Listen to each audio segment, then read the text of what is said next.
Assalamu alaikum students, welcome to another lecture of software design and architecture. I hope you have been having fun in this course so far.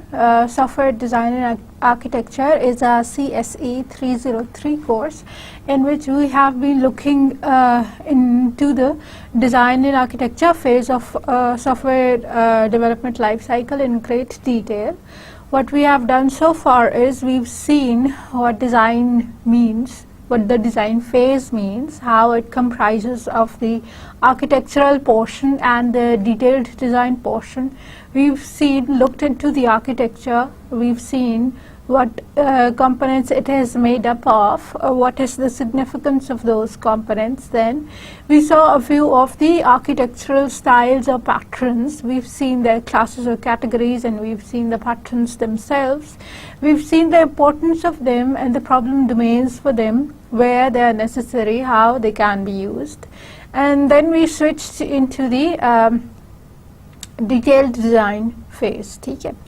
So what we did was हमने क्या किया कि हमने अपने design से शुरू किया, उसके बाद हमने आर्किटेक्चरल डिज़ाइन के ऊपर मूव कर गए हम, और आर्किटेक्चरल डिज़ाइन में हमने जो आर्किटेक्चर के मेजर कंपोनेंट्स होते हैं वो देखे, उनकी सिग्निफिकेंस देखी कि क्या है, क्यों है, इस तरह से बनाने के क्या फ़ायदे हैं, नुकसानात क्या हैं, और कब जो है ज़रूरी है कि इसको कैसे क्रिएट करें और किस तरह से क्रिएट ना करें. ठीक है. तो आर्किटेक्चरल डिज़ाइन में फिर हमने देखे बहुत सारे आर्किटेक्चरल पैटर्न्स, और उन पैटर्न्स के तर्ज पे हमने देखी कि इनकी इम्पोर्टेंस या इनकी सिग्निफिकेंस क्या है, क्यों पैटर्न, एक पर्टिकुलर पैटर्न क्यों ज़रूरी है, किस तरह की डोमेन के अंदर वो अप्लाई होता है, और उस डोमेन के प्रॉब्लम्स को कितना सक्सेसफुली वो सॉल्व कर सकता है. ठीक हो गया. देन फिर हमने क्या किया कि जैसे ही आर्किटेक्चरल फेज़ हमने ख़त्म की, अपना वो मॉड्यूल ख़त्म किया, तो हमने थोड़ा सा इंटरफेस डिज़ाइन देखा. ठीक है. इंटरफेस डिज़ाइन में हमने देखा कि कौन कौन सी गाइडलाइंस हैं या प्रिंसिपल्स हैं जो हम फॉलो कर सकते हैं जब हम अपना इंटरफेस का डिज़ाइन क्रिएट करें किसी भी सॉफ्टवेयर के लिए. और उसके बाद हमने अपना डिटेल डिज़ाइन देखा. ठीक है. तो डिटेल डिज़ाइन में हमने we started off with the revision, और अभी तक जो हम कर रहे हैं, what we are doing is कि हम लास्ट लेक्चर में और आज के लेक्चर में हम थोड़ा सा एनालिसिस की फेज़ के ऊपर जो डायग्राम्स बनती हैं हम वो देख रहे थे. ठीक है. तो हमने शुरू किधर से किया कि पिछले लेक्चर में हमने ये देखा कि फंक्शनल मॉडलिंग क्या होती है, और फिर उसके अंदर यूज़ केस मॉडलिंग क्या होती है, यूज़ केस की डायग्राम्स क्या होती हैं, यूज़ केस की डिस्क्रिप्शंस क्या होती हैं. ठीक है. तो इसमें हमने पहले तो ये देखा कि एनालिसिस फेज़ के ऊपर मॉडल्स किस अमाउंट ऑफ डिटेल में बनाए जा सकते हैं. ठीक है. डिज़ाइन सारा का सारा ही मॉडलिंग से ताल्लुक़ रखता है. पूरे डिज़ाइन के अंदर ही हम different sort of diagrams he create कर रहे हैं, ग्राफिकल मॉडल्स प्राइमरली क्रिएट कर रहे हैं. तो उसी में हमने ये चीज़ चेक की कि अच्छा एनालिसिस मॉडलिंग फिर हम जब कहेंगे, सारे डिज़ाइन में मॉडलिंग है, तो एनालिसिस और डिटेल्ड डिज़ाइन के जो है उनके अंदर कौन सी डिटेल्स फ़र्क है. ठीक है. जब हम कहते हैं कि ये डिटेल लेवल क्लास डायग्राम है, या हम कहते हैं कि ये एनालिसिस लेवल क्लास डायग्राम है, तो हमारा उसके जनरल मीनिंग है क्या. और उसी में हमने देखा कि फंक्शनल मॉडलिंग का हमसे ताल्लुक ये है. फंक्शनल मॉडलिंग का मीनिंग क्या है कि आपकी जो सिस्टम की फंक्शनैलिटीज़ हैं हम उनको मॉडल करने का कोई ना कोई तरीका बना रहे हैं. ठीक है. आसान ज़बान में यही इसका मीनिंग है कि जो सिस्टम की फंक्शनैलिटीज़ हैं, जो काम उसने करने, जो उसके प्रोसीजर्स हैं, ऑल ऑफ दोज हम उनको मॉडल करने के, उनको किसी न किसी तरह रिप्रेजेंट करने का एक तरीका जो है वो क्रिएट कर रहे हैं. And that involves one use cases. ठीक है. उसमें एक चीज़ जो है वो यूज़ केसेस है. यूज़ केसेस हमने देखे प्रीवियस अपने लेक्चर के अंदर, और यूज़ केसेस इन इटसेल्फ के दो पार्ट्स हैं. ठीक है. इसमें दो बातें आती हैं, एक यूज़ केसेस की डायग्राम्स आती हैं और यूज़ केसेस की डिस्क्रिप्शन होती है. अगर जनरल टर्म्स में हम बात करें, यूज़ केस है क्या, यूज़ केस क्या है, एक एक्सटर्नल यूज़र के लिए, एक एक्टर के लिए जो सिस्टम की फंक्शनैलिटीज़ अवेलेबल हैं उन सारी फंक्शनैलिटीज़ को लिस्ट डाउन करना और उनका एक्सटर्नल एक्टर्स के साथ एक रिलेशनशिप डिफाइन करना, और अगर उन फंक्शनैलिटीज़ का आपस में कोई रिलेशनशिप है तो उसको डिफाइन करना. बहुत कॉम्प्लिकेटेड टर्म्स में नहीं करता, रादर इनक्रेडिबली सिंपल टर्म्स में करता है, जो कि हमारी डोमेन से निकली हुई टर्म्स हैं, जो कि हमारे किसी भी डोमेन के एक्सपर्ट को आराम से समझ में आ सकती है. टेक्निकल जार्गन नहीं है इसके अंदर, टेक्निकल बहुत सारी डिटेल नहीं है. हमारे ये सॉफ्टवेयर इंजीनियर्स जो है ये सॉफ्टवेयर डेवलपर्स के पर्सपेक्टिव से नहीं बनी हुई, रादर बिजनेस पर्सन के पर्सपेक्टिव से बनी हुई है। हम बिजनेस पर्सन को अपना जो आइडिया है वो कम्युनिकेट करना चाह रहे हैं कि उन्होंने जो हमें रिक्वायरमेंट्स दी थी उनके तहत जो है उनके सिस्टम का क्या फंक्शनल एस्पेक्ट्स निकलता है, कौन कौन सी फंक्शनैलिटीज निकलती हैं जो उनका सिस्टम परफॉर्म करेगा according to the requirements they have been given. ठीक है, तो यूज केस डायग्राम, इसी सारी तफसील से ये बात भी सामने आती है कि यूज केस डायग्राम्स हैं हमारे वो रिक्वायरमेंट इंजीनियरिंग के फेस पे ही बन जाते हैं।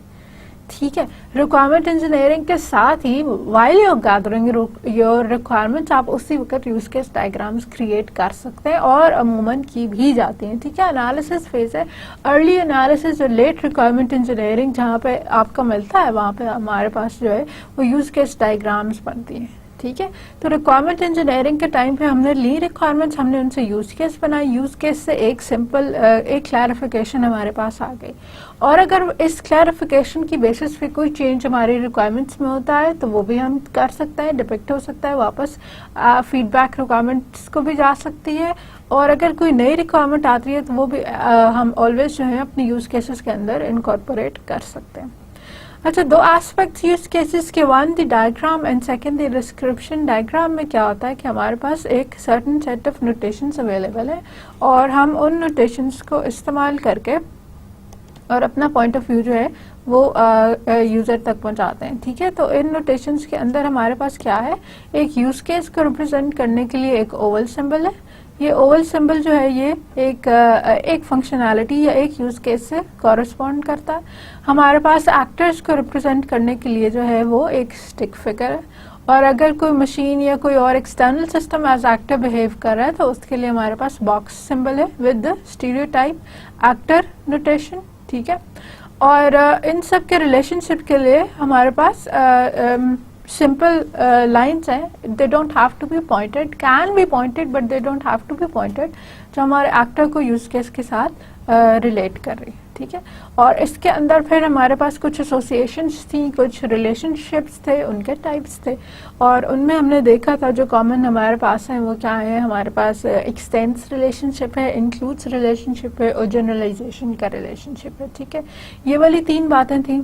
इसमें जनरलाइजेशन का रिलेशनशिप क्या करता है कि एक पेरेंट क्लास, एक पेरेंट यूज केस और चाइल्ड यूज केस वाला रिलेशनशिप क्रिएट करता है, जहाँ पे हमारे पास जो चाइल्ड यूज केसेस हैं वो स्पेशलाइजेशंस हैं, वो खास इम्प्रूवमेंट्स हैं in the general use case और in the parent use case. ठीक है, इसके अलावा हमारे पास है इंक्लूड और एक्सटेंस रिलेशनशिप। इंक्लूड और एक्सटेंड रिलेशनशिप में क्या है कि ये दोनों जो हैं किसी एक मेजर बिजनेस फंक्शनैलिटी को पूरा करने के लिए एक ग्रुप ऑफ यूज केसेस को, a pair of use cases को इस्तेमाल करके फंक्शनैलिटी पूरी करते हैं। ठीक है, तो आपके पास एक बेस फंक्शनैलिटी का यूज केस होता है और एक दूसरा यूज केस होता है, और इन दोनों के काम करने से, इन दोनों के मिलके काम करने से हमारे पास कोई एक बिजनेस गोल जो है वो अचीव कर रहा था। ठीक है, तो एक्सटेंस में क्या है कि जब आपके पास एक्सटेंस में क्या है कि जब आपके पास ऑप्शनल फंक्शनैलिटी हो, जब आपके पास इस तरह से हो कि आपका अल्फा यूज केस जो है वो बीटा यूज केस के बगैर भी चल सकता है और उसके साथ भी चल सकता है, तो हम एक्सटेंस रिलेशनशिप क्रिएट करते हैं। ठीक है, और दूसरा हमारे पास क्या है, इंक्लूड्स रिलेशनशिप। और इंक्लूड्स रिलेशनशिप के अंदर क्या होता है कि जब आपका अल्फा यूज केस डिपेंडेंट हो बीटा यूज केस के रनिंग पे। ठीक है, तो अल्फा को अपना काम भी पूरा नहीं होगा जब तक कि आपके पास बीटा यूज केस चल नहीं जाता। ठीक, तो ये जो डिपेंडेंसी रिलेशनशिप है ये हम इंक्लूड के साथ रिप्रेजेंट कर सकते हैं। बोथ एक्सटेंड एंड इंक्लूड, इन दोनों की रिप्रेजेंटेशन एक डॉटेड लाइन के साथ और एक पॉइंटेड एरो के साथ होती है। फर्क क्या है कि इनकी डायरेक्शंस अपोजिट हैं। ठीक है, एक्सटेंड में जो है आपका एक्सटेंडेड यूज केस की तरफ एरो जाता है और इंक्लूड्स में जो है आपके बेस केस की तरफ एरो जाता है। ठीक हो गया। देन फिर हमारे पास क्या है, इनकी डिस्क्रिप्शंस। अब यूज केसेस ग्राफिकल मैनर में एक बहुत ही जनरलाइज सी तस्वीर हमें दे देते हैं कि एक एक्टर है वो लॉगिन कर सकता है, एक वो जो हमारा यूज़र है या एक्टर है वो बुक बोरो कर सकता है, वो यूज़र या एक्टर जो है वो पे फी कर सकता है या पे फाइन कर सकता है, ठीक है। तो अब उनकी पे फाइन का जो पूरा प्रोसीजर है, जो उसकी डिटेल है, पे फाइन कैसे कर सकता है, वो पहले अपना कोई मेंबरशिप का नंबर बताए या कोई और डिटेल बताए जिससे हम आइडेंटिफाई करें कि ये किस पर्टिकुलर यूज़र की बात हो रही है। उसके बाद हम इस तरह से करें कि उससे डिटेल लें कि उसका फ़ाइन कितना था, फिर वो हमें फ़ाइन पे करे, फिर हम उसके रिकॉर्ड्स क्लियर करें। तो पूरे एक कुछ certain number of steps involve होते हैं हर फंक्शनैलिटी या हर फीचर के साथ। और वो जो सर्टेन नंबर ऑफ स्टेप्स हैं, वो जो काम है वो हम डिस्क्रिप्शंस के थ्रू दे सकते हैं, ठीक है। तो डिस्क्रिप्शंस जो हैं ऐड करती हैं डिटेल्स हमारी डायग्राम्स के अंदर, ठीक है। डिस्क्रिप्शंस हमारी डायग्राम्स के अंदर डिटेल्स ऐड करती हैं हमें सर्टेन नंबर ऑफ स्टेप्स की फॉर्म में, जिसमें हमारे यूजर्स के एक्शंस भी आ जाते हैं और हमारे सिस्टम के रिस्पॉन्सेज भी आ जाते हैं, ठीक है। एक यूज केस की डिस्क्रिप्शन के कुछ इम्पोर्टेंट या प्राइमरी एस्पेक्ट्स हैं, जैसे उसमें एक तो ये है कि हम यूज केस का नाम देते हैं, यूज केस की कोई आईडी या उसका यूनिक आइडेंटिफायर देते हैं, फिर हम यूज केस की डिस्क्रिप्शन देते हैं जिसमें ये लिखते हैं कि इसका मकसद क्या है, हम उसकी कुछ प्री कंडीशंस देते हैं कि यूज केस को फुलफिल होने से पहले कौन कौन सी चीज़ें जो हैं वो पूरी होनी चाहिए, हम उसकी पोस्ट कंडीशंस देते हैं जो ये स्पेसिफाई करते हैं कि once this use case is fulfilled, इसका काम पूरा हो जाता है तो हमारे पास सिस्टम की स्टेट क्या आ जाएगी, ठीक है। फिर हम इसमें नॉर्मल फ्लो देते हैं। नॉर्मल फ्लो ये बताता है कि कौन से नंबर ऑफ स्टेप्स हैं, कौन से सीक्वेंस ऑफ स्टेप्स हैं जिनको फुलफिल करके एक सक्सेसफुली ये यूज केस जो है वो इम्प्लीमेंट हो सकता है, यूज केस चल सकता है, ठीक है। तो वो ये बताता है कि कौन से स्टेप्स हैं, सीक्वेंस ऑफ स्टेप्स हैं जो इस यूज केस को सक्सेसफुली कंप्लीट कर सकते हैं।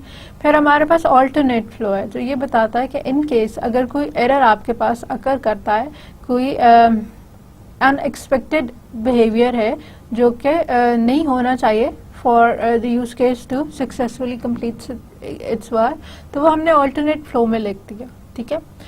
एक तो यह है कि एवरीथिंग गोज फाइन, फिर हमारे पास नॉर्मल फ्लो या सक्सेस सिनारियो आता है, और ऑल्टरनेट फ्लो या ऑल्टरनेट सिनारियो तब है कि जब कोई ना कोई एनॉमली अकर हो, चाहे वो यूज़र एक्शन की वजह से हो या किसी सिस्टम एक्शन की वजह से हो। और ऑल्टरनेट फ्लो में वो अनॉमली जो है, वो एरर जो है हम हैंडल करते हैं ताकि सक्सेसफुली जो हमारा यूज़ केस है वो कंप्लीट हो सके।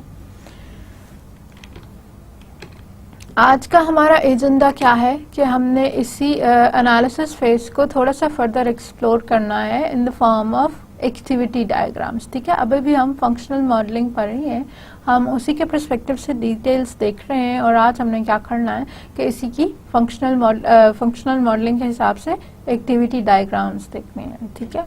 तो before we go to that हम देख लें कि सिस्टम मॉडलिंग क्या थी। Modelling is the process of developing abstract models of the system with each model representing a different view और पर्सपेक्टिव ऑफ दैट सिस्टम, ठीक है। तो सिस्टम मॉडलिंग का प्रोसेस क्या है? क्या एक प्रोसेस है जो कि एब्स्ट्रैक्ट मॉडल्स डेवलप करने के लिए इस्तेमाल होता है, जहाँ पे each model presenting a different view, जहाँ पे हर मॉडल जो है एक डिफरेंट व्यू या एक फ़र्क तरीके से, फ़र्क एंगल से, फ़र्क पर्सपेक्टिव से आपको सिस्टम की कोई बात बता रहा हो, ठीक है। ये इस तरह भी हो सकता है कि हम सिस्टम के स्टैटिक स्ट्रक्चर्स उसको डिफाइन कर रहे हों कि सिस्टम के अंदर कंपोनेंट्स कौन कौन से हैं और वो कंपोनेंट्स कैसे कोलैबोरेट कर रहे हैं, या फिर हम उसके डायनामिक एस्पेक्ट्स भी बता सकते हैं, जिसमें हम ये बता सकते हैं कि हमारे सिस्टम के अंदर जो ऑब्जेक्ट्स मौजूद हैं वो ऑब्जेक्ट्स एक दूसरे के साथ कम्युनिकेट कैसे करते हैं और उनकी कम्युनिकेशन से ओवरऑल हमारी फंक्शनैलिटी किस तरह से अचीव होती है। ठीक है. System modeling has generally come to mean representing the system using some kind of graphical notation. Even though कि इसके methods हमारे पास और भी हैं, लेकिन जो general idea हमारे पास आता है, जो अब एक known standard बन गया है, that is representing the system through graphical notations. ठीक है. तो अब जो एक common feature से बन गया हमारे पास, जो एक everybody every time somebody thinks of system modeling, they think of creating graphical notations for your system.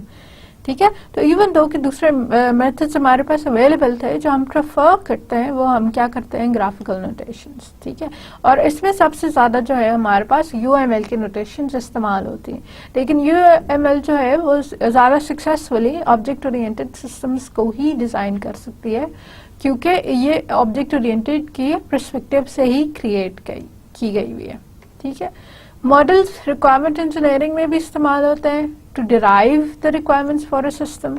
Design process में भी इस्तेमाल होते हैं, सिस्टम की डिस्क्रिप्शन में जो इंजीनियर्स के काम किए for system to engineers implementing the system. ठीक है. And after implementation to document the system's structure and operation. और एक बार जब आपका पूरा सिस्टम बन जाता है, तब भी हम उसको डॉक्यूमेंट करने के लिए, उसका सॉर्ट ऑफ सबूत रखने के लिए कि ये कैसे बना था, ताकि बाद में किसी को इसको मेंटेन करना हो या अपग्रेड करना हो तो उनको कोई परेशानी ना हो. उसके स्ट्रक्चर और ऑपरेशन के पर्सपेक्टिव से मॉडल्स क्रिएट करने के लिए भी इस्तेमाल करते हैं, हम सिस्टम मॉडलिंग का प्रोसेस करते हैं. एनालिसिस मॉडल क्या है? Early stage in the specification of a system. ठीक है. बिल्कुल सिस्टम जब अभी स्पेसिफाई हो रहा है, हम रिक्वायरमेंट्स उसकी ले रहे हैं, चीज़ें हम उसके बना रहे हैं, तो उन्हीं अर्ली स्टेजेस के अंदर जो है हमारे पास एनालिसिस मॉडल्स क्रिएट होते हैं. We need to decide on the system boundaries. ठीक, हमने सिस्टम की बाउंड्रीज बना ली, ये डिसाइड कर लिया कि कौन से पार्ट सिस्टम के अंदर हैं, कौन सी चीज़ें सिस्टम के बाहर हैं. और ये सारा हम कैसे कर सकते हैं? हम सिस्टम्स के स्टेक होल्डर्स के साथ काम करके कर सकते हैं, क्योंकि वो हमें बता सकते हैं कि कौन कौन से फीचर्स जो हैं वो हमारा सिस्टम परफॉर्म करेगा. We need to decide that automated support will be given for what processes and manual support would be given for what different other processes. ठीक है. All systems involve interactions of some kinds, user interactions जिसमें user inputs आ जाती हैं, या फिर systems की आपस की interactions, objects की आपस की interactions, classes की आपस की interactions. Modeling user interactions is important as it helps to identify requirements. ठीक है. तो ये जो सारा प्रोसेस हम कर रहे हैं, ये पिछले लेक्चर की ही कंटिन्यूएशन है कि उसमें हमने ये देखा था, ये सब देखा था कि सिस्टम मॉडलिंग क्या है और क्यों ज़रूरी है, और फिर हमने यूज केसेस पे शिफ्ट किया था. तो आज भी हम ये देख रहे हैं कि ये यूज़र इंटरैक्शन मॉडल करना इसलिए ज़रूरी है क्योंकि ये रिक्वायरमेंट्स को क्लैरिफाई करने के काम आती हैं. ठीक है. और रिक्वायरमेंट्स क्लैरिफाई होंगी तो आपका सिस्टम सक्सेसफुली क्रिएट होगा. अब इसमें एक चीज़ हमारे पास यूज केस डायग्राम थी, और जो दूसरी हमारे पास आ जाए that is the activity diagram. ठीक है. Activity diagrams are for modeling business processes, workflows, data flows and complex algorithms. Activity diagram का मकसद क्या है? मॉडलिंग किस चीज़ की? बिजनेस प्रोसेसेस की. ठीक है. बिजनेस प्रोसेसेस, अब बिजनेस प्रोसेस जैसे कि नाम से ही आपको अंदाजा हो रहा होगा, प्रोसेस है तो ये कुछ सर्टन स्टेप्स इन्वॉल्व कर रहा है. ठीक है. ये कोई स्ट्रक्चरिंग इंफॉर्मेशन नहीं दे रहा, रादर कोई डायनामिक इंफॉर्मेशन आपको दे रहा है, किसी काम के बारे में चीज़ बता रहा है कि वो किस तरह हो रही है और किस तरह से नहीं हो रही. Work flows. ठीक है. वर्क फ्लोज अगेन ये डिफाइन करते हैं कि हमारा एक प्रोसेस जो है वो अपनी कंप्लीशन के लिए कौन कौन से स्टेजेस से गुजरता है. देन डाटा फ्लोज, जो हमारे डाटा के एलिमेंट्स हैं, वो डाटा के एलिमेंट्स कैसे कैसे ट्रांसफॉर्म होते हैं. जैसे आपको याद हो, हमने कंपाइलर्स की एग्जांपल हमने पढ़ी थी, तो हमने कहा था कि हमारे पास जो सोर्स कोड है वो मल्टीपल स्टेजेस से गुजर के ऑब्जेक्ट कोड के अंदर चेंज होता है. तो वही वाला सोर्स कोड, वही वाली फाइल हमारे पास पहले स्टेज में या पहले पार्ट पे आपके चेंज हो जाती है. एक उसी का हम लेक्सिकल एनालिसिस करते हैं और फिर हम उसमें से अपनी नोटेशन अलग करते हैं कि कौन कौन से कीवर्ड्स हैं हमारे पास, कौन सी दूसरी नोटेशंस हैं और इनको किस तरह से इंटरप्रेट करना है. ठीक है।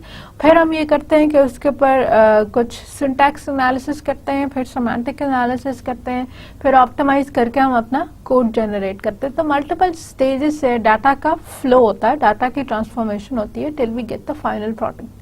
तो उस डाटा फ्लो को कि अभी कौन सा डाटा किधर से किधर जाएगा और कैसे जाए, किस फॉर्मेट में जाएगा, उन सब की रिप्रेजेंटेशन के लिए भी हम एक्टिविटी डायग्राम्स यूज कर सकते हैं एंड कम्प्लेक्स एल्गोरिथम्स। ठीक है। So do you remember what algorithms were? Algorithms provide us the simple solution to a problem. Algorithm simply क्या है? एक प्रॉब्लम का सोल्यूशन है। ये सोल्यूशन हमने दिया हुआ है एक सर्टेन नंबर ऑफ स्टेप्स की फॉर्म में। ठीक है। इस सोल्यूशन में हम क्या करते हैं कि अल्फा बीटा चार्ली हम ये बता देते हैं कि कौन कौन से स्टेप्स परफॉर्म करके आप ये काम पूरा कर सकते हैं।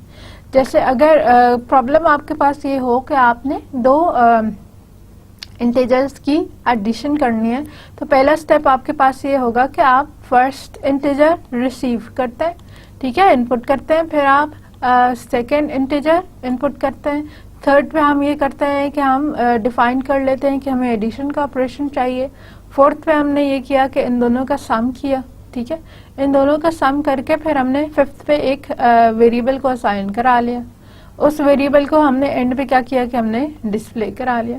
तो एक सर्टेन स्टेप्स हमने डिफाइन कर दिए ये बताने के लिए कि ये एल्गोरिथम किस तरह से चलता है। और जैसे ही एल्गोरिथम्स कम्प्लेक्स होंगे, हमने एल्गोरिथम्स अपने सॉफ्टवेयर के अंदर इम्प्लीमेंट तो करने हैं, तो जैसे ही एल्गोरिथम्स कम्प्लेक्स हो जाते हैं, for the developers to understand how it works, हम क्या करते हैं एक्टिविटी डायग्राम्स के थ्रू बता देते हैं कि इसके अंदर कौन कौन सी चीजें किस तरह से चलती हैं, कहाँ इफ कंडीशन लगी हुई है, कहाँ फॉर लगा हुआ है, कहाँ बाकी जो है वो एस्पेक्ट्स मौजूद हैं, कहाँ इनपुट है, कहाँ आउटपुट है। Based on data flow models, graphical representations with the directed graph of how data move around an information system। ठीक है। तो ये जो एक्टिविटी डायग्राम है ये बेस्ड डाटा फ्लो मॉडल्स पे है। ठीक है। आपको जैसे फ्लो चार्ट्स याद होंगे, जिस तरह फ्लो चार्ट्स के अंदर हम काम करते होते थे कि एक नोड से, एक एक्टिविटी से, एक चीज से शुरू करते थे एंड वी केप्ट मूविंग कि आगे किस किस ट्रांसफॉर्मेशन में चेंज हो रही है। तो हमारी एक्टिविटी डायग्राम भी ये करती है कि ये डाटा फ्लो मॉडल्स उन्हीं मॉडल्स के ऊपर, फ्लो चार्ट्स वाली नोटेशंस के ऊपर डिपेंडेंट है और ग्राफिकली रिप्रेजेंट कर रही है of how data move around an information system. एक इन्फॉर्मेशन सिस्टम के अंदर जो है वो डाटा किस फॉर्मेट में मूव अराउंड होता है, कैसे चलता है। Activity diagram shows sequential and parallel activities and process. ठीक है। एक्टिविटी डायग्राम की ये एबिलिटी है कि सीक्वेंशियल एक्टिविटीज भी रिप्रेजेंट कर सकता है और पैरेलल एक्टिविटीज जो एक प्रोसेस के अंदर हो रही है उनको भी रिप्रेजेंट कर सकता है। Activity diagrams are object oriented equivalent of flow charts. ठीक है। तो जो फ्लो चार्ट्स हम क्रिएट कर रहे हैं वो स्पेसिफिक टू ऑब्जेक्ट ओरिएंटेड नहीं होते। ठीक है। जनरल नोटेशंस हैं जो किसी भी सिस्टम के लिए इस्तेमाल हो सकती हैं। तो उसी का जो कॉरेस्पॉन्डिंग हमने ऑब्जेक्ट ओरिएंटेड सोल्यूशन ढूंढा है, हम उसको एक्टिविटी डायग्राम्स कहते हैं। ठीक। Activity diagrams describe the work flow behaviour of a system. ये क्या डिस्क्राइब करते हैं? वर्क फ्लो बिहेवियर एक सिस्टम का। अगेन वही वाली बात, वर्क फ्लो क्या होता है कि चीजें कहाँ से स्टार्ट होंगी, कहाँ तक जाएंगी और किस तरह से चलती।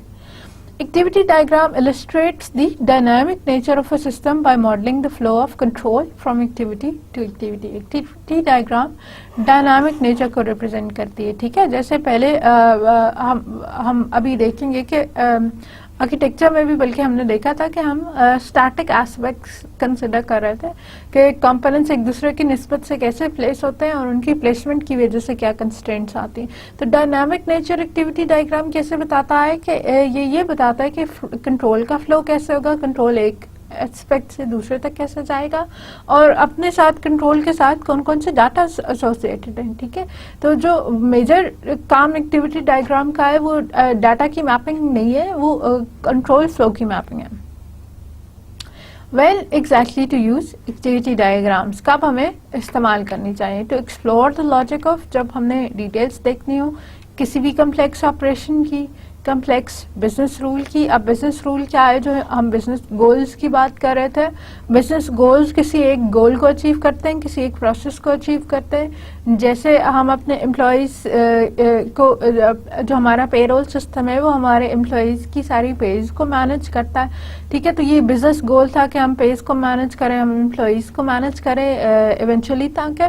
तो अच्छा, एम्प्लॉयज़ की मैनेजमेंट और पेज की मैनेजमेंट। अब ये जो मैनेजमेंट है इसका कोई तरीका होगा पूरा। अगर आपने एक एम्प्लॉय की पे कैलकुलेट करनी है तो उसके लिए कोई आपके पास फॉर्मूला दिया हुआ होगा, ठीक है। अब फॉर्मूला फॉर एग्जांपल ये सजेस्ट करता है कि अगर आपने उसका हाउस अलाउंस कैलकुलेट करना है तो आप उसकी बेसिक पे को मल्टीप्लाई करते हैं 0.05 के साथ, ठीक है। बेसिक पे का 5% जो है वो उसका हाउस अलाउंस है, ठीक। तो ये जो आपके पास एक स्पेसिफिक नोटेशन आ गई, जो एक हमारे पास रूल आ गया, ये हमारे पास बिजनेस रूल्स हैं, ठीक है।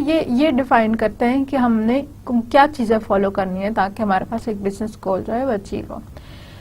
और थर्ड पे है अ सिंगल यूज़ केस। एक सिंगल यूज़ केस की कंप्लीट डिटेल्स देखनी हो कि वो यूज़ केस कैसे चलता है। अब इसीलिए आपको थोड़ा सा शुरू में मैं उसकी रिवीजन बता रही थी। एक यूज़ केस का मकसद क्या है कि वो एक सर्टेन नंबर ऑफ स्टेप्स या सीक्वेंस ऑफ स्टेप्स में ये डिफाइन कर देता है कि कोई सर्टेन एक्टिविटी कैसे परफॉर्म होनी है, ठीक है। जैसे अभी मैं आपको ये एग्जांपल दे रही थी कि पेज कैलकुलेट करनी है, तो पे कैलकुलेट करने के पीछे कोई स्टेप्स इन्वॉल्व होते हैं।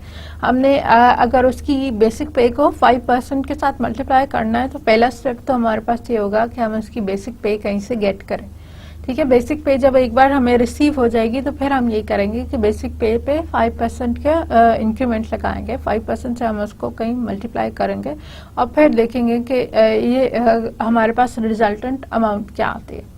अब उस रिजल्टेंट अमाउंट को फिर दोबारा कहीं हम कस्टमर को, यूज़र को डिस्प्ले करा देंगे कि ये इसका हाउस अलाउंस है।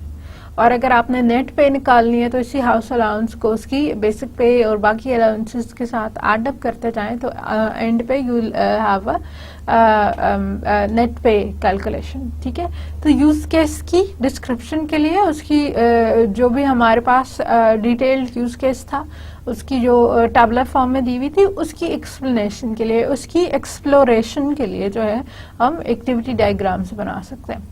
Activity diagram in essence her use case के लिए भी बन सकती है, फॉर सिंगल यूज केस, और कॉम्बिनेशन ऑफ यूज केसेस के लिए भी बन सकते हैं। हम ऐसा भी कर सकते हैं कि एक या दो यूज केसेस को मिला के एक कंप्लीट एक्टिविटी डायग्राम बना लें, ठीक है।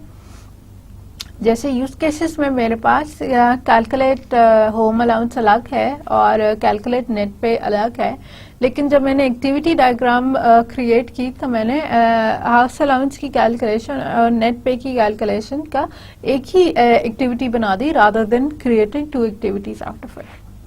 To explore the logic of a business process. Business process again ये स्पेसिफाई करता है कि अब बिजनेस प्रोसेस इसको क्यों कहते हैं, क्योंकि ये डिपिक्ट करता है कि आपके रियल वर्ल्ड में एक काम, एक प्रोसेस किस तरह से चल रहा है और उसी काम या प्रोसेस को हमने रिप्रेजेंट करना होता है अपने कंप्यूटर के टर्म्स में। और software process and it is useful for showing work flow and parallel processing. Again वही बात जो हम पहले कर रहे हैं कि इसमें क्योंकि पैरेलल प्रोसेसिंग भी आप बता सकते हैं और वर्क फ्लोज भी बता सकते हैं, तो वो in these are the reasons के वाई ये इन 6-7 चीज़ों को बहुत सक्सेसफुली एक्सप्लोर करने के, उनको रिप्रेजेंट करने के काम आ सकता है। ओके, तो अब ये हमारे पास एक जेनेरिक सी एक्टिविटी डायग्राम है। ये फिलहाल किसी एक प्रोसेस को रिप्रेजेंट नहीं कर रही। मकसद क्या है कि let's get familiar with the notation of an activity diagram. हमने कहा कि एक्टिविटी डायग्राम किसी वर्क फ्लो या वर्क प्रोसेस को रिप्रेजेंट कर रही होती है, ठीक है। अब कैसे, हमारे पास we start off with a start node, ठीक है। हमने कहा कि एक स्टार्ट नोड होती है जो बताती है कि द प्रोसेस हैज बिगन। फिर पहली एक्टिविटी या पहला काम, नेक्स्ट एक्टिविटीज के बाद सब्सिक्वेंट एक्टिविटीज और so on and so forth till you get to the end part और कंप्लीशन, ठीक है। अब इन्हीं नोटेशंस को डिटेल से भी आपको बताऊंगी, बिल्कुल बताएंगे, लेकिन एक जेनेरिक सा आप देख लें कि आपके पास एक एक्टिविटी की रिप्रेजेंटेशन एक अगेन ओवल सिंबल से होती है। जैसे यूज केसेस में भी हमारे पास एक ओवल ही रिप्रेजेंट कर रहा था, एक यूज केस को। एक्टिविटी डायग्राम में भी आपके पास जो है एक राउंडेड कॉर्नर फिगर या एक ओवल शेप जो है वो एक एक्टिविटी को रिप्रेजेंट कर रही है, और एक एक्टिविटी एक यूनिट एक्शन को रिप्रेजेंट कर सकती है या एक या दो यूनिट एक्शंस का कॉम्बिनेशन हो सकती है, ठीक है। Then we got the fork जो कि स्प्लिट करता है एक प्रोसेस को, एक वर्क फ्लो को मल्टीपल पैरेलल एक्टिविटीज में। And then we got branch या डिसीजन नोड जो स्प्लिट करता है एक फ्लो को मल्टीपल ऑप्शनल एक्टिविटीज के बीच में, ठीक है। और देन अगेन हमारे पास ब्रांच के साथ या डिसीजन सिंबल के साथ मर्ज आ जाता है, और फोक के साथ हमारे पास जॉइन आ जाता है, जो कि हमारे जो स्प्लिट हुआ था वर्क फ्लो कंट्रोल फ्लो उसको दोबारा एक पॉइंट पे ले आता है, ठीक है। तो एक एक्टिविटी दो में डिवाइड हुई थी और फिर ये दो एक्टिविटीज मिलकर दोबारा एक सिंगल एक्टिविटी के अंदर कन्वर्ट हो गए, ठीक है। एक कस्टमर, अब ये सिनेरियो कंसिडर करें और इसी सिनेरियो की हम आगे से डिटेल देखते हैं कि एक कस्टमर ऑर्डर प्लेस करता, सेल्स असिस्टेंट रिसीव करता है ऑर्डर और उसको प्रोसेस करता है। जब ऑर्डर सक्सेसफुली प्रोसेस हो जाता है तो कस्टमर पेमेंट मेक करता है और ऑर्डर जो है वो उसको शिप कर देते हैं या उसको डिलीवर कर देते हैं सेल रिप्रेजेंटेटिव के थ्रू, ठीक है। तो अब हमारे पास इस सारे सिनेरियो में क्या है कि हमारे कस्टमर्स जो हैं दे आर एक्टर्स, ठीक है। कस्टमर हमारे पास एक्टर है जिसका पहला काम क्या है या जो हैपनिंग चीज़ है जो यहाँ हो रहा है प्रोसेस, वो क्या है, प्लेसेस एन ऑर्डर, ठीक है। फिर दूसरा हमारे पास एक्टर कौन है, सेल्स असिस्टेंट, और सेल्स असिस्टेंट क्या करता है, रिसीव्स द ऑर्डर, ठीक है। ये अगेन हमारे प्रोसेसेस है, रिसीव ऑर्डर कर रहा है और ये ऑर्डर की प्रोसेसिंग कर रहा है, ठीक है। कस्टमर ने जाके उसको कह दिया, चाहे वो वर्बली कह रहा हो या ऑनलाइन रिक्वेस्ट कर रहा हो, उसने जाके उसको कह दिया कि उसको एक particular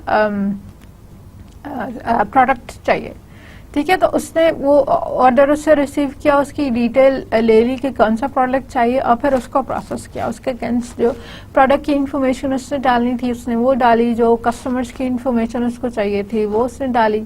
after successful order processing, अब यही वाला ऑर्डर वाला प्रोसेसिंग वाली आ रही है, सक्सेसफुली जब ऑर्डर प्रोसेस हो गया तो द ऑर्डर इज फिल्ड, ठीक है। कोई उसमें कॉम्प्लिकेशंस, कोई इस तरह का प्रॉब्लमेटिक चीज़ नहीं थी, तो फिर हमने उसको सक्सेसफुली फिनिश ऑफ कर लिया और कर लेने के बाद हमने ऑर्डर को फिल किया, ठीक है। कर लिया तो हमने इसी तरह है कि जैसे आपने सारा कुछ पैक कर दिया कि अब ये कस्टमर को प्रोवाइड करना। कस्टमर मेक्स पेमेंट, कस्टमर ने पैसे दिए and the order is delivered और shipped to him by sales representative. अब जब पेमेंट भी मेक हो गई, ऑर्डर भी प्रोसेस हो गया, तो फिर क्या काम रह गया कि ऑर्डर में जो भी डिटेल्स उसने की थी वो हमने उसको डिलीवर कर दी या उसको शिप कर दी, ठीक है। इसकी अब ये आपके पास एक एक्टिविटी डायग्राम की रिप्रेजेंटेशन है।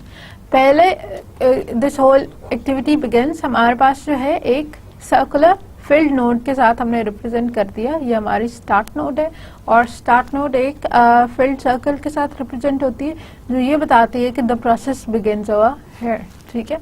देन हमने कहा कि अब प्रोसेस बिगिन हो गया तो हमारा फ्लो किधर आ गया है, वो प्रोसेस ऑर्डर के पास आ गया।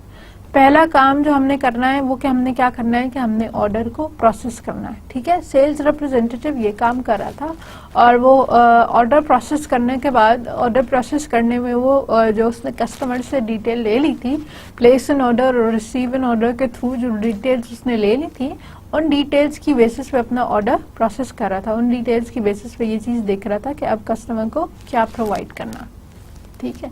उसमें अब उसने कोई प्रोडक्ट की इन्फॉर्मेशन भी डाल दी, कस्टमर की भी इन्फॉर्मेशन डाल दी कि वेदर वो रेगुलर कस्टमर है या वो फर्स्ट टाइम कस्टमर है। रेगुलर कस्टमर है तो अगर वो कोई मेंबरशिप वाली कोई उसके पास डील है तो फिर उसको कोई स्पेशल डिस्काउंट्स भी मिल सकते हैं।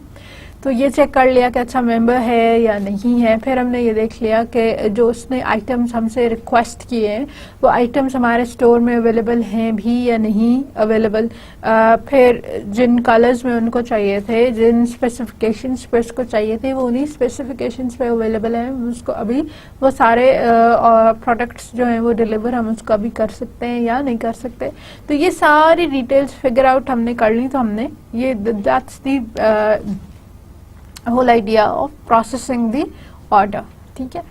ऑर्डर प्रोसेस हो गया तो फिर उसके बाद हमने क्या किया कि फिल ऑर्डर किया। लेकिन फिल ऑर्डर कब होगा कि अगर ऑर्डर सक्सेसफुली प्रोसेस हुआ है, ठीक है। हमारे पास इसमें आप देखें कि ये स्टेट, ये एक कंडीशन थी कि आफ्टर सक्सेसफुल ऑर्डर प्रोसेसिंग। अगर सक्सेसफुली नहीं होगा तो फिर क्या होगा कि हमारे पास प्रोडक्ट्स नहीं है। फॉर एग्जांपल आपको जो चीज़ चाहिए थी, आपको एक रेफ्रिजरेटर चाहिए था एलजी वालों का, तो हमारे पास एलजी वालों का नहीं है, पेल वालों का पड़ा हुआ है, वो आपको नहीं चाहिए, ठीक है। तो अब सक्सेसफुली कंप्लीट नहीं हुआ, कोई भी डिस्क्रिपेंसी आ गई, या फिर इस तरह से है कि जिस रेंज में हमारे पास है, हमारे पास जो है वो बहुत स्मॉल रेफ्रिजरेटर्स या थोड़े से सस्ते वाले रेफ्रिजरेटर्स नहीं, एक्सट्रीमली एक्सपेंसिव वाले, अगेन वो इस तरह से है कि वो आपकी रेंज में फॉल नहीं करते और व्हाट यू कुड अफोर्ड वो उससे थोड़े से बाहर है। तो ऑर्डर हमारा सक्सेसफुल नहीं हो रहा, कुछ मसला है, जो चीज़ें जो है वो पूरी नहीं हो रही। तो अगर सक्सेसफुल नहीं हो रहा तो फिर तो ऑर्डर को कैंसिल करना पड़ेगा। और अगर सक्सेसफुल हो रहा है, ठीक है, तो यहाँ पे वो जो अगर वाली बात है उसकी रिप्रेजेंटेशन हम एक डायमंड सिंबल के साथ करते हैं। इफ की रिप्रेजेंटेशन हम डायमंड सिंबल के साथ करते हैं। अगर ऑर्डर एक्सेप्टेड है, इफ एवरीथिंग गोज फाइन, फिर आप ऑर्डर को फिल करते हैं, ठीक है। तो ये फिर जो आपके पास एरो है अगेन कंट्रोल फ्लो को रिप्रेजेंट कर रहा है और वो ये बता रहा है कि इफ एवरीथिंग इज फाइन, अगर हर चीज़ सक्सेसफुली हो जाती है तो हम फिर फिल ऑर्डर पे जाते हैं, ठीक है। और अगर सक्सेसफुली नहीं होती, अगर ऑर्डर रिजेक्टेड है फॉर व्हाटएवर रीजन, आपका अकाउंट में था क्रेडिट नहीं है, हमारे पास प्रोडक्ट अवेलेबल नहीं है, या सर्विस अभी नहीं दी जा सकती, 24 घंटे के बाद दी जा सकती है, ऑर्डर रिजेक्ट हो गए, तो फिर हम नीचे आ जाएंगे, हम उसको क्लोज कर देंगे, ठीक है। अच्छा, फिल ऑर्डर कर लिया, फिल ऑर्डर करने के साथ साथ अब दोनों काम इकट्ठे शुरू हो गए, ठीक है। यहाँ पे तो इफ एल्स वाला सिनेरियो था, अगर ऐसे होगा तो ऐसे होगा, ऐसे नहीं होगा तो ऐसे होगा। यहाँ पे अब हमारे पास ये है कि दोनों काम इकट्ठे चल रहे हैं कि जब आपने फिल ऑर्डर कर लिया, सारे प्रोडक्ट्स जो हैं वो अब कस्टमर को देने वाली सिचुएशन पे पहुंच गए, एवरीथिंग इज फाइन। फिर हमने ये किया कि हमने कस्टमर से एक तरफ तो पेमेंट ले ली और दूसरी तरफ उसको ऑर्डर दे दिया, ठीक है। तो आपने बिल्कुल ऐसे ही है कि जैसे आप कोई भी ग्रॉसरी लेने चाहें तो आप कैशियर को पैसे भी दे रहे होते हैं और वो आपको शॉपिंग बैग भी हैंड ओवर कर देता है जिसमें आपकी सारी ग्रॉसरी, ठीक है। तो इसी तरह है कि ये पैरेलली काम चल रहे हैं कि आपने पेमेंट भी मेक कर दी, आपने उसको पैसे भी दे दिए साथ साथ, और साथ ही जो है वो ऑर्डर शिप भी हो गया, आपको भेज भी दिया, उन्होंने दे भी दिया, ठीक है। तो ये जो अब साथ साथ वाले काम है, ये हम जो रिप्रेजेंट करते हैं वो पैरेलल प्रोसेसिंग से करते हैं, ठीक है। और पैरेलल के लिए हमारे पास क्या यूज होती है, फोर्क नोटेशन, ठीक है, ये फोर्क नोटेशन। और इसी अब एक कंट्रोल फ्लो दो में स्प्लिट किया था हमने, फिल ऑर्डर से एक ही कंट्रोल फ्लो बाहर निकल रहा था जो हमने दो के अंदर स्प्लिट किया था, शिप ऑर्डर में भी वही डाला था, मेक पेमेंट में भी वही डाला था। तो अब जब स्प्लिट किया है तो इनको दोबारा ज्वाइन भी करना पड़ेगा, ठीक है। जो दो टुकड़े हम लेकर आए हैं, इन दोनों टुकड़ों को वापस एक जगह पे भी कनेक्ट करना पड़ेगा। उसके लिए जो हम इस्तेमाल करते हैं, ठीक है, वो सेम नोटेशन है, बार नोटेशन, लेकिन यहाँ पे इसका मीनिंग क्या है, ये जॉइन के तौर पे इस्तेमाल हो रही है। मल्टीपल फ्लोज आ रहे हैं और सिंगल फ्लो बाहर जा रहा है, ठीक है। पहले सिंगल फ्लो आ रहा था और मल्टीपल फ्लोज निकल रहे थे। जब मल्टीपल निकल रहे हैं तो फोर्क है, और जब मल्टीपल आ रहे हैं और सिंगल निकल रहा है तो जॉइन है। अब इसी तरह जो ऊपर हमने डिसीजन स्टार्ट किया था, हमने कहा था कि ये वाला सारा काम तब होगा अगर ऑर्डर सक्सेसफुल है, और अगर ऑर्डर सक्सेसफुल नहीं है तो फिर तो सीधा ऑर्डर क्लोज करना है, कोई और तो काम है ही नहीं, ठीक है।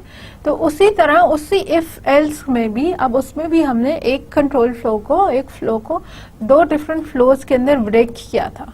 तो अब वो जो दो ब्रोकन फ्लोज हैं, जो आपके पास एक तरफ से आ रहा है कि सब सही है तब आ रहा है, और एक आ रहा है कि जब ऑर्डर सही नहीं था, ऑर्डर एक्सेप्ट नहीं हुआ, तो इन दोनों को अगेन हमने एक पॉइंट के ऊपर मर्ज कर लिया, ठीक है।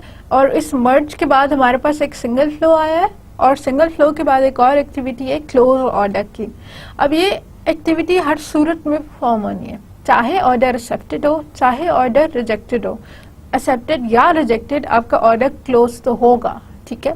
क्लोज होगा तो फिर हम अपनी एक्टिविटी को टर्मिनेट कर सकते हैं। ऐसी एक्टिविटी को टर्मिनेट नहीं कर सकते जब तक आप किसी अंजाम पे नहीं पहुंच जाते, हम तब तक नहीं कह सकते कि प्रोसेस खत्म हो गया, ठीक है। तो क्लोज ऑर्डर तो होगा वेदर आप सक्सेसफुली आए या आपका अनसक्सेसफुल सिनेरियो से फ्लो कर आए। इस वजह से ज़रूरी है कि इससे पहले जो हमने डिसीजन या इफ एल्स ब्रेक की थी उस इफ एल्स को वापस ज्वाइन कर लें। अब जो है do this activity irrespective of whether it is the success flow और द फेलियर फ्लो। ठीक है, तो ये इसी तरह है कि आपका जो इफ ब्लॉक स्टार्ट होगा और जो एल्स ब्लॉक स्टार्ट होगा, ठीक है, इन दोनों के बाद जो काम होना है, जो अब मेरा क्लोज ऑर्डर वाली एक्टिविटी है वो इन दोनों के बाद हो रही है। ठीक, तो ये छोटी छोटी सी चीज़ें याद रखिए कि ये प्रोग्रामिंग में किस तरह से होती है। अब इसे एक डायग्राम से मुझे ये बात वाज़ेह हो गई है कि हमारे इफ एल्स के स्ट्रक्चर के अंदर इफ में सक्सेसफुल के अंदर ये वाले 3 आने, इसके अंदर मेरे पास फेल ऑर्डर आ जाएगा, ठीक है, शिप ऑर्डर आ जाएगा और मेक पेमेंट आ जाएगा। और ऑर्डर रिजेक्टेड या एल्स के अंदर जो है वो खाली एक नोटिफिकेशन आ जाएगी जो कह देगी कि आपका ऑर्डर जो है एक्सेप्ट नहीं हो। इसके अंदर कोई और एक्टिविटी नहीं, कोई और काम नहीं है। ज़्यादा से ज़्यादा हम डिस्प्ले कर सकते हैं, यूज़र को बता सकते हैं कि जो वो चाह रहा था प्रोसेस वो कंप्लीट हो, और फिर हम अपने क्लोज वाला प्रोसेस इसके अंदर लगा सकते हैं। ठीक है, अब इसी की बेसिस पे ये हम एक्सप्लेन करते हैं जो मैंने आपको एक डायग्राम के थ्रू बता दिए हैं कि एलिमेंट्स क्या होते हैं। उन एलिमेंट्स की अब हम थोड़ी सी फॉर्मल डेफिनेशंस देख लेते हैं। जो हमारे पास पहली चीज़ है वो हमारे पास है एक्शंस। ठीक है, और एक्शंस क्या होती है, हमारे पास fundamental unit of executable functionality है। ठीक है, ये वो सबसे छोटा फंडामेंटल यूनिट, ये सबसे छोटा जो है एक यूनिट है, सबसे छोटी बात है जिसको हम एग्जीक्यूट कर सकते हैं, जिसको हम चला सकते हैं, एक फंक्शनैलिटी का हिस्सा है। जैसे क्लोज एंड ऑर्डर एक फंक्शनैलिटी है, वो किसी एक फंक्शन पे, लैंग्वेज के किसी एक फंक्शन पे मैप किया जा सकता है। एक फंक्शन हम बना सकते हैं जो क्लोज ऑर्डर करे, ठीक है, एक फंक्शन हम बना सकते हैं जो ऑर्डर को फिल करे या उसको प्रोसेस करे।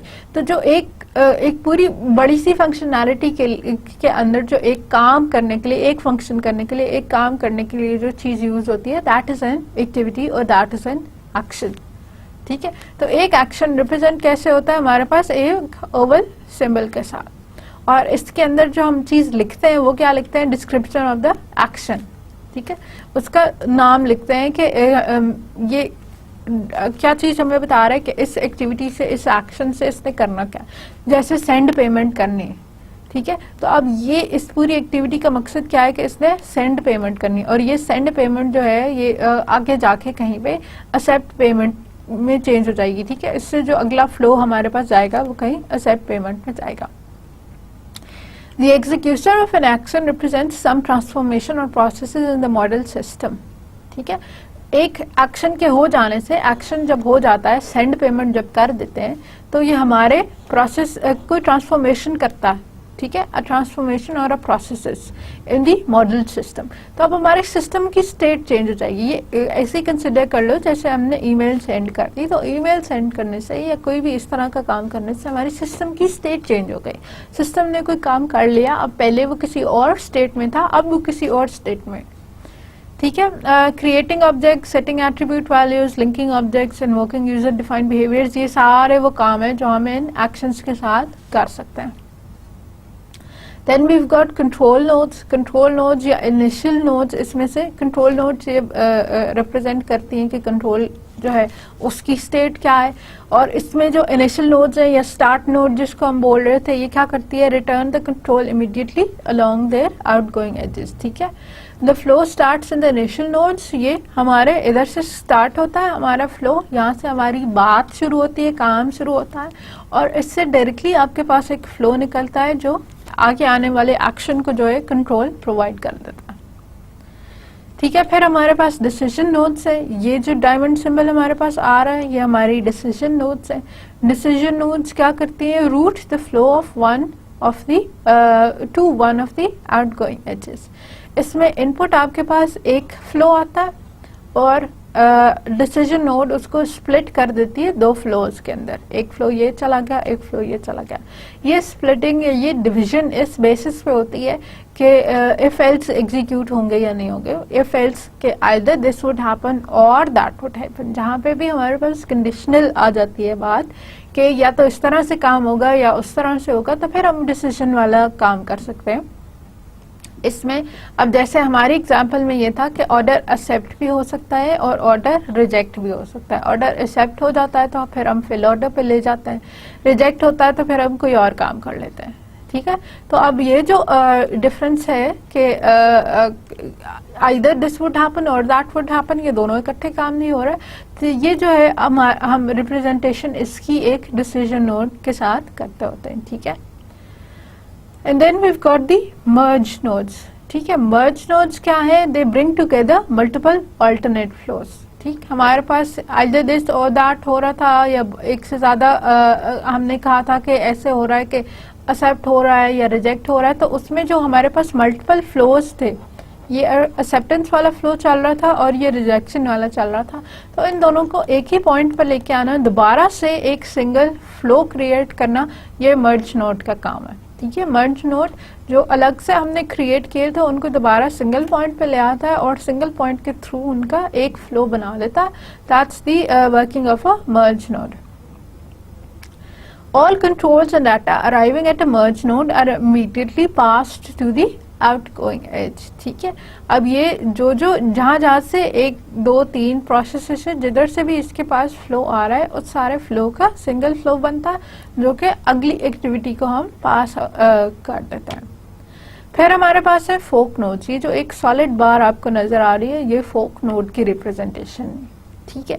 फोक नोड का क्या आइडिया है कि सिंगल फ्लो आएगा और मल्टीपल फ्लोज के अंदर चेंज हो जाएगा, ठीक है। Fork node split flows into multiple concurrent flows. अब इसमें पिछले वाले में भी ऐसे ही हो रहा था कि फ्लो स्प्लिट हो रहे थे, डिसीजन में भी फ्लो स्प्लिट हो रहे थे, लेकिन डिसीजन में क्या था कि हमारे पास आइदर और वाला केस था कि या तो ये वाली चीज चल रही है या ये वाली चीज चल रही है, ठीक है। आइदर ऑर्डर एक्सेप्ट हुआ है या ऑर्डर रिजेक्ट हुआ है। ऐसे नहीं हो सकता कि एक ऑर्डर सेम टाइम में एक्सेप्ट भी हो जाए और रिजेक्ट भी हो जाए, दोनों चीजें इकट्ठी नहीं हो सकती, या तो एक्सेप्ट हुआ होगा या रिजेक्ट हुआ होगा, ठीक है।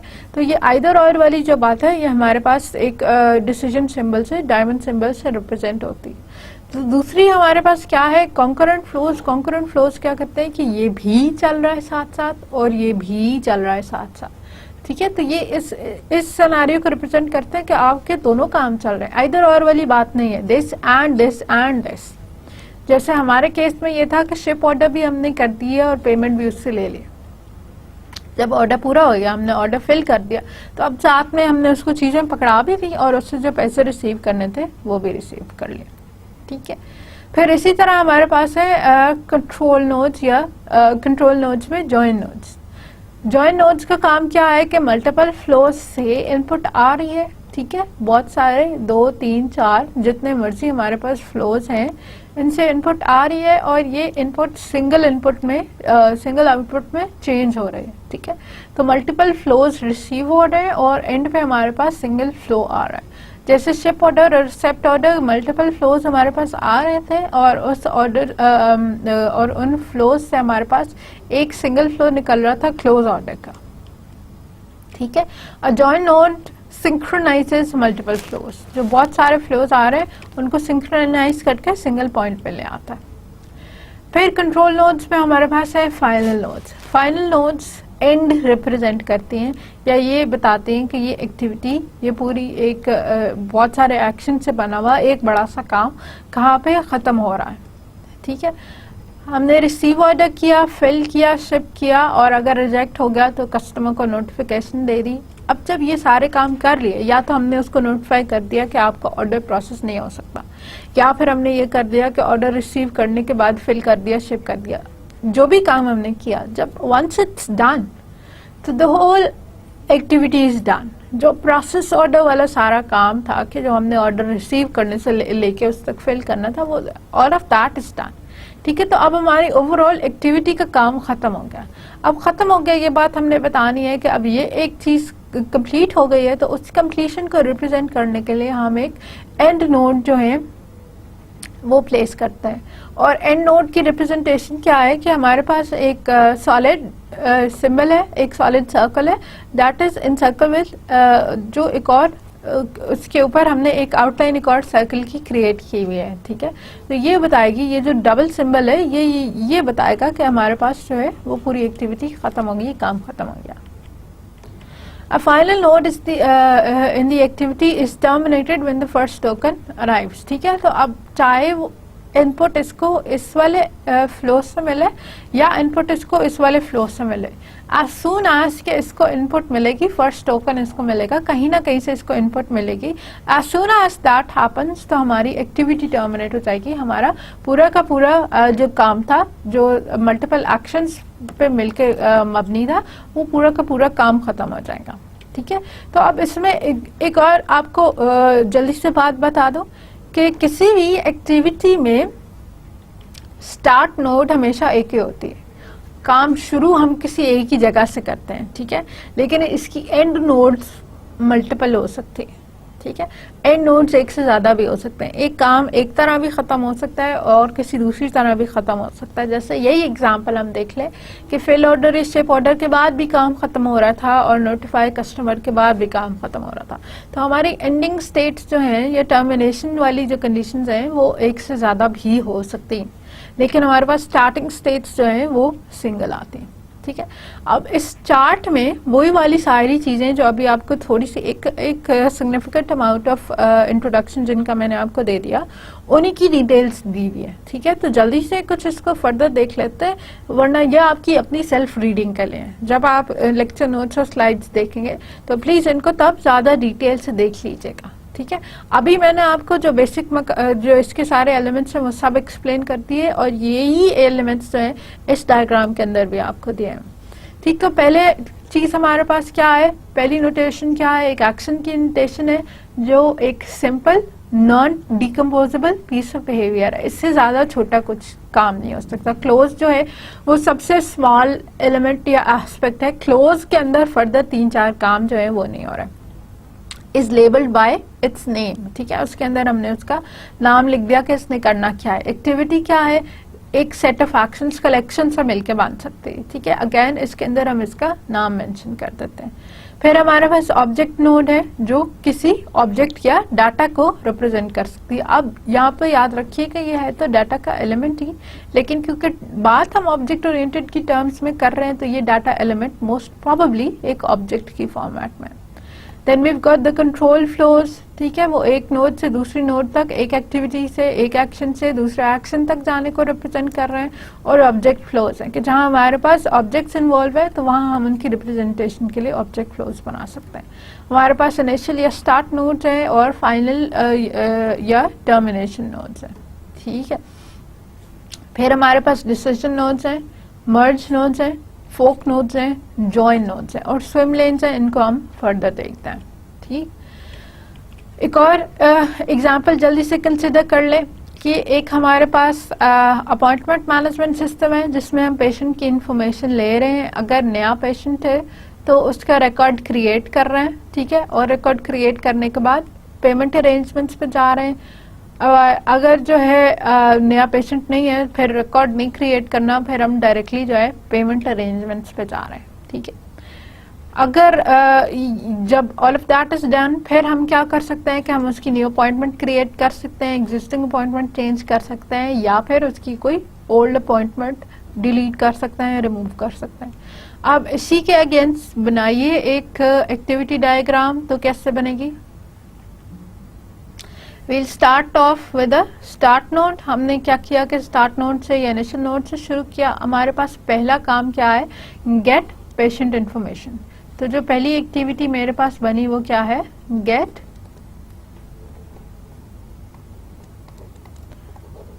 Patient information.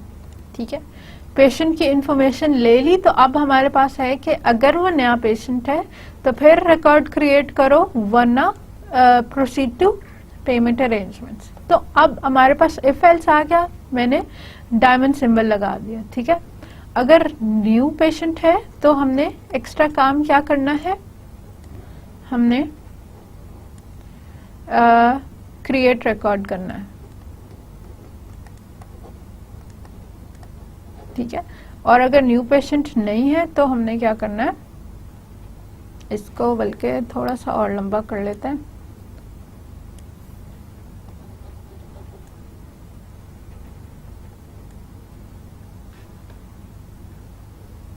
ठीक है, इसको थोड़ा सा लंबा इसलिए कर लेते हैं क्योंकि ये अभी हमने दूसरे के साथ भी एसोसिएट कर देना। ओहो,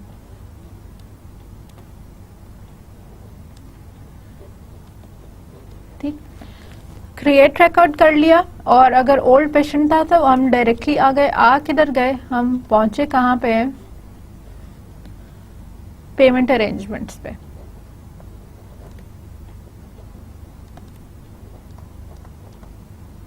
ठीक है, पेमेंट अरेंजमेंट्स पे अब यहाँ से 3 काम जो है वो इकट्ठे हो रहे हैं। तो अब मैंने पैरेलल वाली लगा दी कि हम नई अपॉइंटमेंट क्रिएट भी कर सकते हैं। ठीक है, हम एग्जिस्टिंग अपॉइंटमेंट चेंज भी कर सकते हैं और हम रिमूव भी कर सकते हैं या डिलीट भी कर सकते हैं ओल्ड अपॉइंटमेंट को।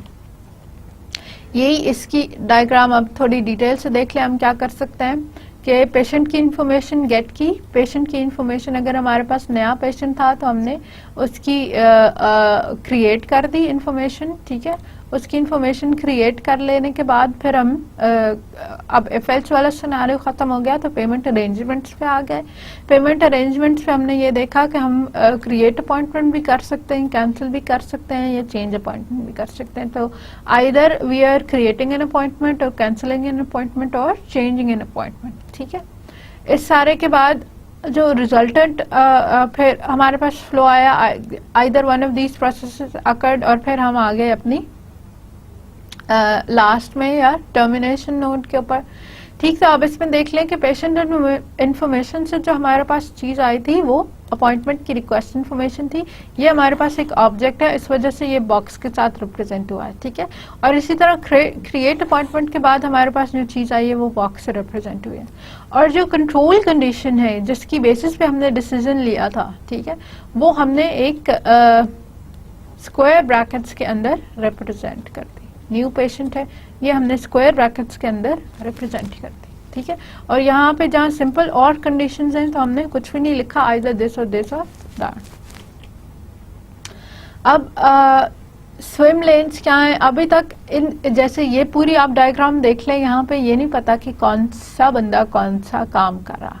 ठीक है, make payment arrangements either clerk कर रहा है या ये आपके पेशेंट की जिम्मेदारी है कि वो कोई पेमेंट की अरेंजमेंट्स कर रहा है। ठीक है, इसी तरह पेमेंट की इंफॉर्मेशन, क्रिएट न्यू पेशेंट, ये कौन ले रहा है, कौन से ऑब्जेक्ट, कौन सी क्लास, कौन सी ह्यूमन बीइंग के साथ एसोसिएटेड है, ऐसी कोई इंफॉर्मेशन सो फार हमारी एक्टिविटी डायग्राम के अंदर प्रेजेंट नहीं थी। ठीक है, तो फिर इस पॉइंट पे हमारे पास जो नोटेशन आती है स्विम लेन की notation, swim lane represent responsibilities of one और मोर ऑब्जेक्ट्स। ठीक है, एक पहली बात रिस्पॉन्सिबिलिटीज रिप्रेजेंट करते हैं। ठीक है, किसकी, ऑब्जेक्ट्स फॉर एक्शंस। ठीक है, जो एक्शंस है, जो एक्टिविटीज अंदर परफॉर्म हो रही है with in an overall activity, that is they divide the activity states into groups and assign these groups to objects that must perform the activities। इसकी डायग्राम देख लेते हैं तो उससे थोड़ा और क्लियर हो जाएगा कि अब हमने क्या किया कि हमारे पास जो है एक फील्ड ऑफिसर की जॉब है और एक डिस्पैचर की जॉब है। ये दो रोल्स हैं, ये दो ऑब्जेक्ट्स हैं। ठीक है, डिस्पैचर का काम क्या है कि एज सून एज के कोई इंसिडेंट होता है फैसिलिटी में तो ओपन इंसिडेंट करता है। ओपन इंसिडेंट करता है तो वो उसकी इन्वेस्टिगेशन के लिए रिसोर्सेज एलोकेट करता है, रिसोर्सेज की कोऑर्डिनेशन करता है। ठीक है, और जो है फील्ड ऑफिसर को कहता है कि इस सारे डॉक्यूमेंट को, इंसिडेंट को डॉक्यूमेंट करो। ठीक है, डॉक्यूमेंट करो, लिखो, बताओ कि इंसिडेंट हुआ क्या था, हादसा हुआ क्या है। ठीक है, और फिर जब ये सारी चीजें हो गई तो अगेन हम एक आर्काइव इंसिडेंट फाइनल उसके ऊपर पहुंच गए। अब इसमें आर्काइव इंसिडेंट या स्टोर करके रख लेना इंसिडेंट की रिपोर्ट को, ये डिस्पैचर का काम है। ठीक है, फील्ड ऑफिसर का काम क्या है कि वो इंसिडेंट की रिपोर्ट क्रिएट करता है, उसको लिखता है, डॉक्यूमेंट करता है। ठीक है, फिर जो रिसोर्सेज बनाने थे वो डिस्पैचर ने बनाने थे, जो रिसोर्सेज एलोकेट करने थे डिस्पैचर ने करने थे। ठीक है, ओपन इंसिडेंट करना था। तो अब इस डायग्राम में हमने हर ऑब्जेक्ट के हिसाब से उसके काम अलग कर दिए। हमने ये बता दिया कि डिस्पैचर के क्या क्या काम है, फील्ड ऑफिसर के क्या काम है, और ये हमारे ओवरऑल एक्टिविटी में किधर कैसे परफॉर्म हो रहे हैं। अब ये एक सिंपल सी ले लें, हमारे पास कस्टमर्स जैसे ऑर्डर्स प्लेस करते हैं तो हमारे पास रोल्स या ऑब्जेक्ट्स यहाँ पे क्या है, कस्टमर का है, सेल्स का है, स्टॉक रूम का है। 3 प्राइमरीली हमारे पास ऑब्जेक्ट्स हैं। कस्टमर क्या करता है, रिक्वेस्ट करता है सर्विसेज, ठीक है। कस्टमर काम स्टार्ट करता है, इसने सर्विस रिक्वेस्ट की तो हमने क्या किया कि उसका सेल्स असिस्टेंट ने उसका ऑर्डर टेक कर लिया, ठीक है। उसका ऑर्डर टेक कर लिया, if everything goes well, order take करने के बाद स्टॉक रूम ने क्या किया कि ऑर्डर फिल कर दिया। अब ऑर्डर फिलिंग के साथ साथ जो है वो ये हो रहा है कि कस्टमर ने पेमेंट मेक कर दी, कस्टमर ने पेमेंट मेक कर दी, ऑर्डर भी प्रोसेस हो गया, फिल ऑर्डर हो गया, फिर हम किधर आ गए, डिलीवर ऑर्डर पे, ठीक है। अब डिलीवर ऑर्डर किसने किया, अगेन सेल्स रिप्रेजेंटेटिव ने किया। उसने जब ऑर्डर डिलीवर कर दिया उसके बाद कलेक्ट ऑर्डर हुआ। अब कलेक्ट ऑर्डर किसकी जिम्मेदारी है, कस्टमर की जिम्मेदारी। तो इस तरह स्विम लेन्स के थ्रू हम ऑब्जेक्ट्स को उनकी रिस्पॉन्सिबिलिटीज असाइन कर देते हैं। ये डायरेक्ट सॉफ्टवेयर ऑब्जेक्ट्स भी हो सकते हैं और कभी जनरलाइज डोमेन के ऑब्जेक्ट्स भी हो सकते हैं, ठीक है। सम सिनारियोज में अगर हम डिटेल डाल रहे हैं इसके अंदर तो हम सॉफ्टवेयर के ऑब्जेक्ट्स को भी रिस्पॉन्सिबिलिटीज असाइन कर सकते हैं, और कभी कभी जो है हम जेनेरिक लेवल पे ले रहे होते हैं तो हम डोमेन के ऑब्जेक्ट्स को भी ये एक्टिविटीज असाइन कर रहे होते हैं, ठीक है। अगेन इसकी ये एग्जांपल है, हमारे पास एक स्टूडेंट रजिस्टर हो रहा है तो स्टूडेंट का काम ये है कि एप्लीकेशन कंप्लीट करे, एप्लीकेशन कंप्लीट करके हमारे पास जो ऑब्जेक्ट आ जाएगा that would be an application, ठीक है। अब ये इसकी नोटेशन का फर्क प्लीज नोट करें कि ये अब एक ऑब्जेक्ट है, एक्टिविटी नहीं है, तो इस वजह से इसका नाम भी डिफरेंट है, इसकी नोटेशन भी डिफरेंट है, ठीक। फिर रजिस्ट्रेशन सिस्टम क्या करता है, चेक कोर्स की अवेलेबिलिटी, अगर कोर्स अवेलेबल है। फिर ये क्या करता है कि एप्लीकेंट की क्वालिफिकेशन चेक करता है, एप्लीकेंट की क्वालिफिकेशन भी बिल्कुल ठीक है तो उसको एक्सेप्ट कर लेता है उसकी रिक्वेस्ट को, और अगर एक्सेप्ट या रिक्वेस्ट नहीं हो सकती तो फिर डिनाई कर देता है उसकी रिक्वेस्ट को, और इसका जो रिप्लाई है वो दे देता है स्टूडेंट को, और रिप्लाई देने के साथ ही अपना काम जो है उसका इस पूरी एक्टिविटी का काम जो है वो फिनिश हो जाता है, ठीक है। यही उसी ऑर्डर वाली की एक फर्दर हमने डिटेल देख ली, इसको जल्दी से देख लेते हैं। ऑर्डर प्रोसेसिंग में हमने क्या किया, रिसीव ऑर्डर किया, रिसीव ऑर्डर प्रोसेसिंग की क्लास ने किया, ठीक है। अब ये सॉफ्टवेयर वाली क्लासेस वाली जो आपका जिक्र कर रही थी, रिसीव ऑर्डर किया, चेक ऑर्डर आइटम किया, वाइल पेमेंट्स ऑथराइज हो रही है हमारे अकाउंट्स के साथ, ठीक है। और अगेन हमारे स्टॉक मैनेजर ने रिसीव की सप्लाई रिसीव करके आउटस्टैंडिंग ऑर्डर आइटम्स चेक किए, और अगर ऑर्डर आइटम्स आउटस्टैंडिंग है तो उनको असाइन टू ऑर्डर कर लिया, असाइन टू ऑर्डर करके रिमेनिंग जो है हमने स्टॉक में डाल लिया, ठीक है। यहाँ पे सिंगल एक ऑर्डर प्रोसेस हो रहा है। अब उसने ऑर्डर आइटम चेक किया, असाइन किया ऑर्डर को, रीऑर्डर किया अगर जरूरत है, नहीं तो हमने क्या किया कि डिस्पैच करा दिया ऑर्डर, ठीक। और अगर पेमेंट्स इसी तरह ऑथराइज हो गए तो सक्सेसफुली हमने डिस्पैच ऑर्डर पे आ गए, और अगर फेल हो गई तो कैंसिल ऑर्डर पे आ गए। तो यह जो शुरू में आपको एक बात बताई थी ना कि ये एक यूज केस पे भी मैप कर सकते हैं और मल्टीपल पे भी मैप कर सकते हैं, तो ये आपके पास एक एग्जांपल है जो एक से ज्यादा यूज केसेस पे मैप कर रही है, ठीक है। इसमें एक काम नहीं हो रहा, एक से ज्यादा काम हो रहा है। एक हमारे पास बड़ी सी चीज ये हो रही है कि स्टॉक मैनेजर रिसीव सप्लाई कर रहा है और इस रिसीव सप्लाई को किस तरह से एंड तक इस्तेमाल कर रहा है, ठीक है। स्टॉक किधर डाल रहा है, किधर नहीं डाल रहा। और दूसरा हमारे पास ये हो रहा है कि एक ऑर्डर की प्रोसेसिंग हो रही है, ऑर्डर की प्रोसेसिंग के अंदर कौन कौन से काम कर रहे हैं। तो हमने एक पूरे सिस्टम की एक एक्सप्लेनेशन देने के लिए हमने इन दो यूज केसेस को इकट्ठा डाल के एक बड़ी सी एक्टिविटी डायग्राम बना दी है। तो अब समरी पे आ जाते हैं। हमारे पास क्या है, हमने देखा कि जो फंक्शनल मॉडलिंग है, फंक्शनल रिप्रेजेंटेशन है, उसमें एक चीज़ तो हमने कर ली थी कि हमने यूज केसेस बना लिए थे, और उसी में जो नेक्स्ट चीज़ हमने देखी है, those were the activity diagrams. What we saw was, हमने क्या इसमें फिगर आउट किया कि एक्टिविटी डायग्राम्स क्या है, फ्लो को रिप्रेजेंट करती हैं, प्राइमरीली कंट्रोल फ्लो को रिप्रेजेंट करते हैं, ठीक है। इवन दो कि हम किसी हद तक इसमें डाटा का फ्लो दिखा सकते हैं थ्रू दी ऑब्जेक्ट रिप्रेजेंटेशंस, लेकिन तो इसका मकसद है वो कंट्रोल के फ्लो की रिप्रेजेंटेशन है। और ये क्यों हमें चाहिए, सिंप्लिसिटी करनी हो, अगर हमने ग्राफिकली देखना हो एक यूज केस को या मल्टीपल यूज केसेस को, किसी बिजनेस रूल को अंडरस्टैंड करना हो, किसी बिजनेस प्रोसेस को अंडरस्टैंड करना हो, किसी कम्प्लेक्स एल्गोरिदम को अंडरस्टैंड करना हो, तो हम ये एक्टिविटी डायग्राम के थ्रू कर सकते हैं, एक्टिविटी डायग्राम के थ्रू बना सकते हैं, ठीक है। फिर इसकी कुछ सर्टन नोटेशंस हैं, जैसे एक एक्टिविटी है, एक एक्शन है, कंट्रोल फ्लो है,